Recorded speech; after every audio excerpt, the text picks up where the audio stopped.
حامدا و مصلیا اما بعد۔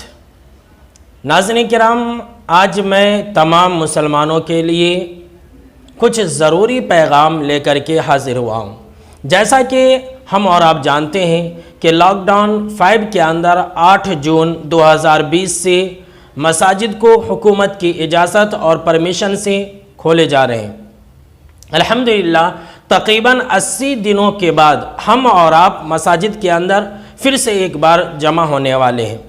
حالانکہ دیکھیے کووڈ-19 کا خطرہ ابھی باقی ہے، لیکن میرے مسلمان بھائیوں، ڈرنے کی ضرورت نہیں ہے، گھبرانے کی بھی ضرورت نہیں ہے۔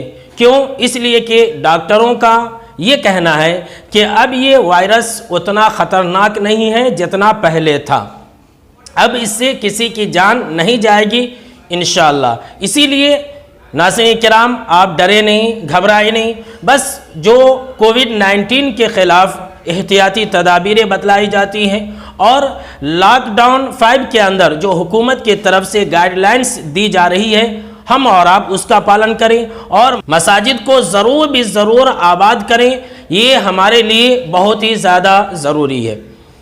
تو اسی تعلق سے میں کچھ پیغام دینا چاہتا ہوں اپنے تمام مسلمان بھائیوں، تمام مصلیوں اور تمام مساجد کے ذمہ داروں کو میں کچھ پیغام دینا چاہتا ہوں کہ ہم اور آپ جب مساجد کھولے جا رہے ہیں تو کیا کریں اور کیا نہ کریں۔ تو سب سے پہلی بات وہ یہ ہے کہ جو 10 سال سے کم عمر کے بچے ہیں اور اسی طرح سے 60 سال سے زیادہ عمر والے بزرگ حضرات اور اسی طرح جن کو نزلہ ہو، زکام ہو، کھانسی ہو، سردی ہو، اسی طرح سے جنہیں بخار ہو، وہ ابھی مساجد کا رخ نہ کریں۔ جو کمزور صحت والے لوگ ہیں، جو ہمیشہ بیمار رہنے والے لوگ ہیں، وہ ابھی مساجد کو نہ آئیں۔ جو خواتین ہیں، جو عورتیں ہیں، وہ بھی ابھی مساجد کو نہ آئیں۔ اور اسے جو بیمار لوگ ہیں، جو سردی اور کھانسی اور زکام والے لوگ ہیں، اسے نیگیٹو تھنک میں نہ لیں، منفی سوچ میں اس چیز کو نہ لیں، بلکہ وہ اس چیز کو مثبت انداز میں لیں کہ اگر ہم بیمار ہیں، ابھی ہم کمزور صحت والے ہیں، اگر ہماری وجہ سے کوئی انسان یا ہمارے جماعتی بھائی، ہمارے مسلم بھائی اگر محفوظ رہتے ہیں تو الحمدللہ یہ بہت اچھی بات ہے۔ قرآن مجید کے اندر اللہ رب العالمین نے فرمایا وَمَنْ أَحْيَاهَا فَكَأَنَّمَا أَحْيَا النَّاسَ جَمِيعًا، کہ جس نے ایک انسان کی جان بچائی اس نے گویا پوری انسانیت کی جان بچائی۔ تو جو بیمار لوگ ہیں، جو سردی، زکام اور کھانسی والے لوگ ہیں، جو کمزور صحت والے لوگ ہیں، وہ اس چیز کو مثبت انداز میں لیں۔ دوسری چیز وہ یہ ہے کہ جب ہم اور آپ مساجد کو آئیں تو اپنے ساتھ بچوں کو ہرگز نہ لائیں۔ تیسری چیز کہ جب ہم مساجد میں آئیں تو اذان ہوتے ہی نہ آ جائیں، بلکہ ہم اور آپ ایسا کریں کہ جو جماعت کا وقت مقرر ہے اس سے 1-2 منٹ پہلے حاضر ہوں اور جماعت کے ساتھ فرض نماز پڑھیں اور پھر نکل جائیں۔ سنن اور نوافل کا اہتمام ہم اور آپ اپنے اپنے گھروں کے اندر ہی کریں، اور یہ ہمارے لیے افضل ہے۔ ناظرین کرام، چوتھی چیز وہ یہ ہے کہ جب ہم اور آپ باجماعت نماز پڑھیں تو سوشل ڈسٹینس کا خیال رکھ کر کے ہی نماز ادا کریں، اور ایسا کر سکتے ہیں مجبوری میں، کوئی حرج کی بات نہیں ہے۔ پانچویں چیز وہ یہ ہے کہ جب ہم فرض نماز ادا کریں تو ماسک لگا کر کے ہی نماز ادا کریں، اور اگر ہم نے ماسک نہیں لگایا ہے، اگر دوران نماز کھانسی ہو جائے یا چھینک آ جائے تو ہم اور آپ اپنے ہاتھوں کو، ہینڈز کا استعمال ہرگز نہ کریں، بلکہ اپنے جیب سے رومال کو نکالیں اور پھر اسے ہی استعمال کر لیں۔ کیوں؟ اس لیے کہ اگر آپ ہاتھ کو استعمال کریں گے، ہاتھ کا یوز کریں گے کھانسی کے وقت میں، تو آپ اسی ہاتھ کو لے کر کے سجدے میں جائیں گے۔ جب سجدے میں جائیں گے تو کیا ہوگا؟ جو کیٹانو ہیں، جو جراثیم ہیں، وہ سجدے کی جگہوں پر لگ جائیں گے، چپک جائیں گے۔ اس سے کیا ہوگا؟ آپ کو بھی نقصان ہوگا اور دوسرے جو لوگ اس جگہ پر سجدہ کریں گے ان کو بھی نقصان ہو سکتا ہے۔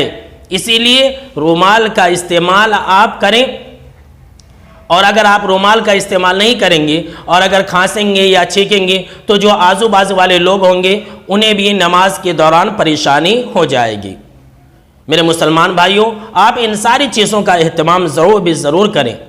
چھٹی چیز وہ یہ ہے کہ مسجد کے اندر جو قالین اور حصیریں ہیں ابھی ان کو نہ بچھائے، بلکہ فرش کے اوپر ہی نماز ادا کرے، اس لیے کہ اگر قالین ہم نے بچھا رکھی ہے، حصیروں کو ہم نے بچھا رکھا ہے، اب اگر دوران سجدہ اگر کسی مصلی نے، کسی ہمارے بھائی نے اگر چھینکا یا کھانسی کی تو جو جراثیم ہے اس میں چپک جائیں گے، اب اسے تو دھو بھی نہیں سکتے ہیں۔ لہٰذا اگر کوئی دوسرا آدمی اسی جگہ پر سجدہ کرے گا تو وہ ان کے ناک کے ذریعے، اس کے ہاتھ کے ذریعے اس کے اندر داخل ہو سکتا ہے۔ لہٰذا ابھی ان ساری چیزوں کو نکال دیں اور فرش پر ہی نماز پڑھیں۔ اور ایک چیز کا خیال رکھیں کہ ہر 10 گھنٹے میں ایک بار مساجد کے فرشوں کو ضرور ڈیٹول سے یا پھر کسی اور چیز سے دھوئے، اس لیے کہ ڈاکٹروں کا یہ کہنا ہے کہ اگر یہ جراثیم کسی جگہ پر گرتے ہیں تو 10 گھنٹے تک زندہ رہتے ہیں، تو 10 گھنٹے میں ایک بار ضرور مساجدوں کو دھو دیں۔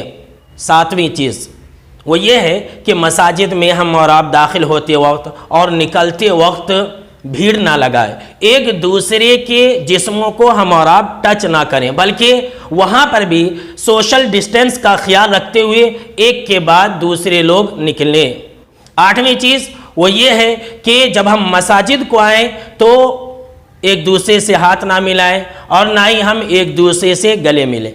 9ویں چیز وہ یہ ہے کہ جب ہم مساجد کو آئیں تو مسجدوں کے اندر رکھے ہوئے جو بھی سامان ہے یہ ہم اور آپ اس کو ٹچ نہ کریں۔ مساجد کے اندر جو فین اور لائٹ کے سوئچ ہوتے ہیں ہم اور آپ اسے نہ چھوئیں۔ اسی طرح سے مساجد کے اندر جو ٹوپی رکھے ہوئے ہوتے ہیں پلاسٹک کے، اس کو بھی ابھی استعمال نہ کریں۔ اور ایک ضروری بات جو سب سے زیادہ اہم بات ہے وہ یہ ہے کہ ہم اور آپ گھروں سے ہی وضو بنا کر کے آئیں، ابھی مسجد کے نل کو استعمال نہ کریں۔ کیوں؟ اس لیے کہ جس مسجد کے اندر نل لگے ہوئے ہوں اور 100 اور 200 افراد اسی نل کو چھوئیں تو ظاہر سی بات ہے کہ اس سے وائرس پھیل سکتا ہے، لہٰذا اپنے گھروں سے ہی وضو بنا کر کے آئے۔ کسی بھی حال میں ہم اور آپ مساجد کے نل اور مساجد کے باتھ روم کو استعمال نہ کریں، گھروں سے ہی فارغ ہو کر کے آیا کریں۔ 9ویں چیز وہ یہ ہے کہ جب جمعہ کا دن آئے تو جمعہ کے دن ہم اور آپ خاص طور سے بھیڑ لگانے سے بچیں، اور جمعہ کا جو وقت ہے وہ زیادہ میکسیمم 15 سے 20 منٹ ہو، یعنی خطبہ، بیان اور نماز یہ صرف اور صرف 15 یا 20 منٹ میں ختم کر دیں، اور جمعہ کے دن خاص طور سے بھیڑ لگانے سے بچیں۔ 10ویں چیز وہ یہ ہے کہ مساجد کے اندر ابھی جو صبح شام کے دروس ہوتے ہیں، جو مکاتب چلائے جاتے ہیں، اس کا بھی اہتمام نہ کریں، بچوں کو نہ بلائیں، لوگوں کو درس و تدریس کے لیے ابھی جمع نہ کریں۔ اسی طرح سے لوگوں کے لیے مساجد کے اندر ہفتہ واری پروگرام یا ماہانہ پروگرام ہرگز منعقد نہ کریں۔ اسی طرح سے ناظرین کرام یہ چیز آپ یاد رکھیں کہ جب کبھی بھی آپ مسجد آئے اور مسجد سے گھر کے اندر داخل ہوں تو اپنے گھر کے کسی بھی چیز کو چھونے سے پہلے اور اپنی اولاد کو گود لینے یا اپنی اولاد کو پیار و محبت کرنے سے پہلے اپنے ہاتھوں کو صابن وغیرہ سے اچھی طرح سے دھو لیں۔ ایسا کرنے سے آپ خود بھی محفوظ رہیں گے اور آپ کی اولاد بھی، آپ کے اہل خانہ بھی محفوظ رہیں گے۔ سب سے آخر میں میرے مسلمان بھائیوں یہ بات یاد رکھیں، حکومت کے جتنے بھی رولز ہیں، جو قوانین ہیں لاک ڈاؤن 5 کے، اس کا ہم اور آپ پالن کریں، اس کا خیال رکھیں، اور کووڈ-19 کے خلاف جو بھی احتیاطی تدابیر بتائی جا رہی ہیں ہم اور آپ اس چیز کا ضرور خیال رکھیں، اور اپنی بیوقوفی اور اپنی نادانی سے نہ اپنے آپ کو خطرے میں ڈالیں اور نہ ہی اپنے مذہب کو بدنام ہونے دیں۔ میں امید کرتا ہوں کہ ہمارے تمام مسلم بھائی ان تمام چیزوں کا خیال رکھیں گے۔